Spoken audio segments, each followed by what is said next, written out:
I thought I'd share with a couple people how to have a successful portfolio in these markets and to also learn how to beat the suits of CNBC as they want to get you to think bearish in the market when in actuality they're buying stuff.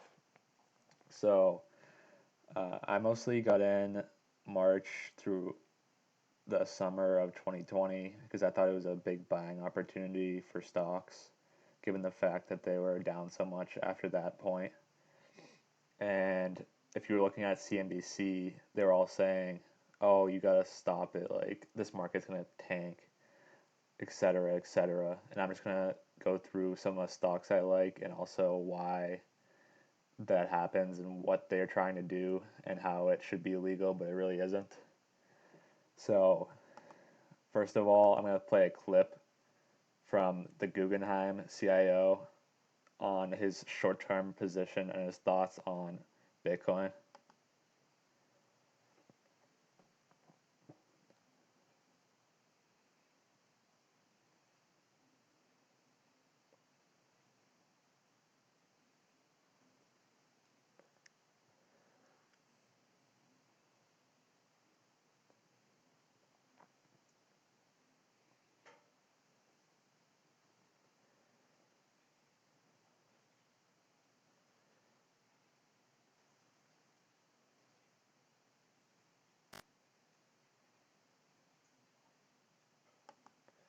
So you can see that this video was produced and published on January 21st of this year.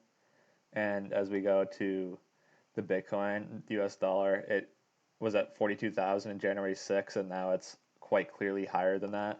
While this Guggenheim CIO said that Bitcoin needs to drop to $20,000, and there's a reason why he's saying it needs to drop to $20,000.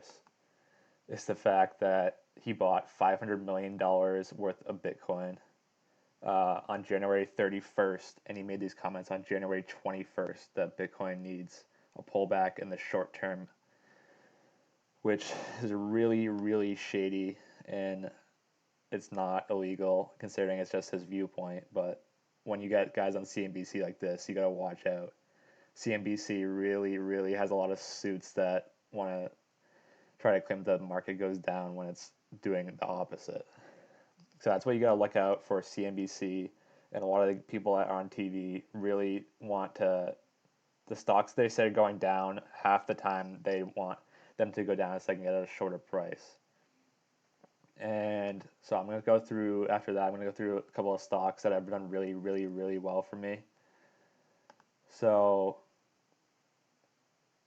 I mostly made a lot of money in this stock right here, TQQQ, which is a 3x NASDAQ.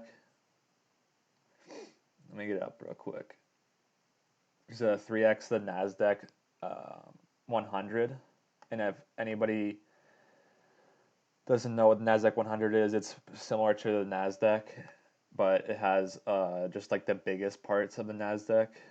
And you can see I bought 12 shares for $36, and right now it's $110. And I really, really love this stock and recommend this stock to anybody that is looking to get into the stock market right now. Because you can see in the last 5 years, it's up almost 2,000%. And that's because the NASDAQ, which is mostly the technology one of the three, the technology really isn't booming recently, and that's not going to change at all. Humans are going to get more innovative, and the technology is really, really going to improve. So that's why I think the Nasdaq and the TQQ ETF is the best out of the Dow or the S&P, because the Dow really just is kind of like an old man average. Well, I think the Nasdaq really is the stuff of the future, and that's what I like about that. And I'm also going to show you guys Penn National Gaming, which is a stock which I really, really love as well. I'm going to go through three, which so TQQ is one, Penn National is two, and Square is number three for the stocks that I think are money for the future and have been money for me the past year. So as you can see, Penn National Gaming was at $4 in the crash. Now the stock price is 119, which is due to, I don't know if you know this, but the CEO of Penn National Gaming bought some of Barstool, which is an online platform for people and has a big following. And Dave Portnoy really knows how to market his stuff. So I think that Penn National is a good buy because as I think it has a lot of room to grow for sports betting with states getting it more legal, and I think that has huge um, room to grow in the future. And then I'm going to go through.